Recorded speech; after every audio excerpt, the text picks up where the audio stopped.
నమస్తే సార్. నమస్తే. 'డాకు మహారాజ్' ప్రభంజనంపై మీ అభిప్రాయం ఏంటండి? ప్రభంజనం అంటే బాలకృష్ణ గారి వేవ్ నడుస్తోంది ఇప్పుడు. అంటే ఆయన 2 హ్యాట్రిక్‌లు సాధించాడు. ఒకటేమో ఎమ్మెల్యేగా మూడోసారి గెలిచాడు ఆయన హిందూపూర్ నుంచి. రెండోది ఇండస్ట్రీకి సంబంధించి వరుసగా 3 పెద్ద హిట్లు కొట్టాడు ఆయన. ఈ రెండిటికి ప్యారలల్‌గా ఒక 3 సీజన్లు అన్‌స్టాపబుల్ చేసి కొడాలి నాని గారి భాషలో చెప్పాలంటే దాన్ని అడాప్ట్ చేసుకుని బాలకృష్ణ గారే చెప్పిన మాట. భారతదేశంలో జరిగినటువంటి టాక్ షోస్ అన్నిటిలోకి ఇది అమ్మమ్మ ఊరు లాంటిది అనేసాడు ఆయన వేదిక మీద. నిజానికి ఆ మాటకి పేటెంట్ హక్కులు కొడాలి నానివి. ఓకే. అయితే ఈయన వాడేసాడు అది. సో అది కూడా ఒక సక్సెస్ కిందే చూడాలి. కాబట్టి ఇన్ని సక్సెస్ల మీద ఉన్నాడు ఆయన. సో ఆయనకు సంబంధించిన ఏదైనా సరే రిసెప్షన్ విపరీతంగా ఉంది ప్రపంచంలో. ఆయనకు సంబంధించిన ఏ విషయమైనా వినటానికి కానీ చూడటానికి కానీ ప్రపంచం సుముఖంగా ఉంది. ఇది చాలా అరుదుగా సంభవించేటువంటి వ్యవహారం. అది ఇప్పుడు బాలకృష్ణ గారి చేతుల్లో నడుస్తోంది. అందుకని డాకు మహారాజ్ అనేటువంటి టైటిల్ పెట్టగలిగారు వాళ్ళు. ఓకే. ఏమిటి డాకు మహారాజ్ అంటే, డాకు అంటే ఏమిటి అని చర్చలు జరిగినాయి. డాకు అంటే ఏమీ లేదు, దొంగ అనే, బందిపోటు అని. బందిపోటు మహారాజ్, బందిపోటు అనే టైటిల్తో వీరి తండ్రి గారు ఒక సినిమా చేశారు. ఏది? బందిపోటు సినిమా ఉంది రామారావు గారిది, విఠలాచార్య గారి డైరెక్షన్లో. సూపర్ హిట్ సాంగ్స్ ఉన్నాయి దానిలో. ఇప్పుడు అదే టైటిల్ ఈయనకు పెట్టారు. అంటే అక్కడ బందిపోటుకి ఇక్కడ బందిపోటుకి పోలికలు ఉంటాయి. అక్కడ బందిపోటు విప్లవకారుడిగా కనిపిస్తాడు. ఆ సినిమాలో సీరియస్ పొలిటికల్ క్రిటిసిజం కూడా ఉంటుంది. బందిపోటు సినిమాలో దొంగతనాలు చేస్తూ, అంటే రాజుగారి ద్వారా సాయం అందాల్సినటువంటి ప్రజలకి ఆ సాయం అందని పరిస్థితుల్లో తాను ఎవరైతే ఆ సంపదని, జనాలకు అందాల్సిన సంపదని దోచేసుకుంటున్నారో వాళ్ళని దోచి అది ఎవరికి అందాలో వాళ్ళకి అందజేస్తాడు. ఎన్టీఆర్ని పట్టుకొని అక్కడ నిలబెడతారు రాజుగారి దివాణంలో. నిలబెట్టినప్పుడు ఆయన చెప్పిన డైలాగ్స్ విపరీతంగా పాపులర్ అయినాయి ఆ రోజుల్లో. ఆ సినిమా హిట్కి కారణం అవే. కాబట్టి అలాంటి ఒక పోలిక ఉంది ఈ క్యారెక్టర్తో. అయితే చాలామంది ఒక కోణంలో వెళ్తున్నారు. 30sలో అంటే చంబల్ వ్యాలీలో ఈ పదం ఎక్కువ వాడతారు, డాకు అనేది. డాకు మహారాజ్ అనే పేరు ఎక్కువ అక్కడ వినిపిస్తుంది. చంబల్ వ్యాలీ, దొంగలు, దానికి సంబంధించిన చాలా బాలీవుడ్ సినిమాలు చూసాం మనం. షోలే కూడా అదే బ్యాక్గ్రౌండ్. అమితాబ్ బచ్చన్ గారి సూపర్ హిట్ సినిమా షోలే కూడా చంబల్ వ్యాలీలో జరిగేటువంటి ఒక, అంటే దొంగలకి గ్రామస్తులకి మధ్య జరిగేటువంటి ఒక ఘర్షణ ఆ సినిమా. అయితే ఇక్కడ మాన్సింగ్, డాకు మాన్సింగ్ అని ఒక క్యారెక్టర్ ఉంది, రియల్ క్యారెక్టర్ అది. ఆ రియల్ క్యారెక్టర్ 1930 నుంచి మొదలుపెట్టి 1955 వరకు ఆయన దొంగతనాలు చేశాడు అక్కడ చంబల్ వ్యాలీలో. ఈ దొంగతనాలు చేస్తున్నటువంటి సమయంలో ఆయన గురించి సమాచారం సేకరించడానికి కొంతమంది పోలీస్ అధికారులు మారువేషాల్లో తిరిగారు అక్కడ. ఆ తిరిగిన వాళ్ళలో సుబ్బారావు అనేటువంటి ఒక ఆఫీసర్ కూడా ఉన్నాడు.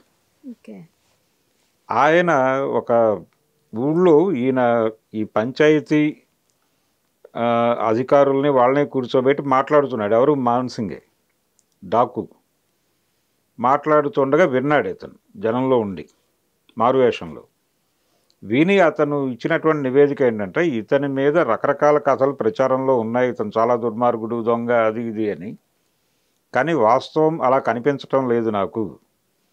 అతను చాలా హంబుల్గా ఉన్నాడు, చాలా విషయ పరిజ్ఞానంతో మాట్లాడుతున్నాడు, గ్రామీణ ప్రజలకు ఏం కావాలో అవి చెయ్యండి అని మాట్లాడుతున్నాడు అధికారులతో. అది చేయటానికి ఏమైనా ఆర్థికపరమైన ఇబ్బందులు ఉంటే నేను సపోర్ట్ చేస్తానని మాట్లాడుతున్నాడు. కాబట్టి అతని గురించి మన దగ్గర ఉన్న పిక్చర్ వేరు, ఇక్కడ ప్రజలలో ఉన్న పిక్చర్ వేరు. ప్రజలు అతన్ని చాలా గొప్పగా చూస్తున్నారు. నిజానికి అతనికి విగ్రహాలు ఉన్నాయి ఇప్పటికీ చంబల్ వ్యాలీలో. కాబట్టి ఒక మానవీయ కోణం, రాబిన్ హుడ్ క్యారెక్టర్ వినుంటారు మీరు, విన్నారా? చిన్నప్పుడు రాబిన్ హుడ్ అనేటువంటి క్యారెక్టర్, అంటే పెద్దల్ని కొట్టి పేదలకి పంచిపెట్టేటువంటి క్యారెక్టర్ అది. ఓకే. దాదాపు రాబిన్ హుడ్ ఇమేజ్ ఉంది అతనికి అనేది వీళ్ళు ఇచ్చిన నివేదిక ప్రభుత్వానికి. సో అలాగే చేసేవాడు ఆయన.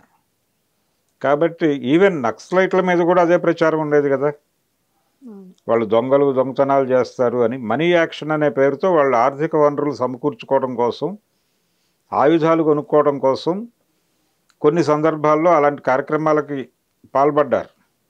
కానీ వాళ్ళు ప్రజలకు సేవ చేయడం కోసం ఆ పని చేశారు. కాబట్టి అదొక కోణం ఉంది.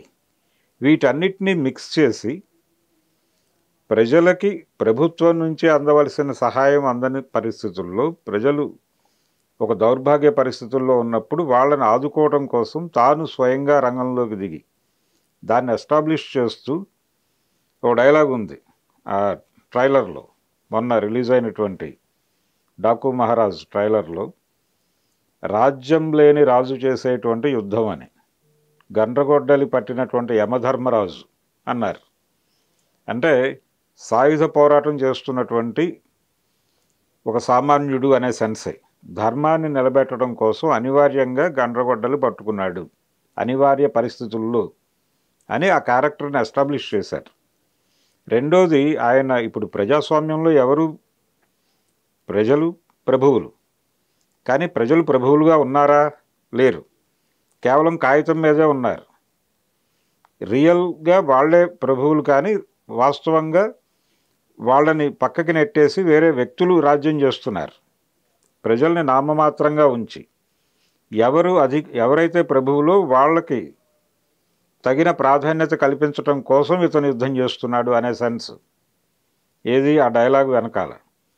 రాజ్యం లేని రాజు యుద్ధం చేస్తున్నాడు అనే సెన్స్లో ఎవరైతే నిజమైన ప్రభువులో వాళ్ళను నిజమైన ప్రభువులుగా నిలబెట్టడం కోసం యుద్ధం చేస్తున్నాడు ఇతను అని. అందుకని రకరకాల పోలికలు ఉన్నాయి దీనిలో. ఎన్టీఆర్ బందిపోటు దగ్గర నుంచి మొదలు పెడితే, ఈ మాన్సింగ్, డాకు మాన్సింగ్ దగ్గర నుంచి మొదలు పెడితే చంబల్ వ్యాలీ వ్యవహారం, ఇదంతా కూడా సినిమాలో ఒక బ్లాక్గా ఉండబోతోంది డాకు మహారాజ్. ఈ సినిమాకి ఇంకా చాలా టైటిల్స్ అనుకున్నారు వాళ్ళు. ఈ అనుకున్నటువంటి టైటిల్స్లో ఇది యాప్ట్గా ఉందనుకున్నారు. ఓర్మాస్ అనేటువంటి టైటిల్ కూడా అనుకున్నారు వీళ్ళు. అనుకున్నారు, బయటకు చెప్పారు.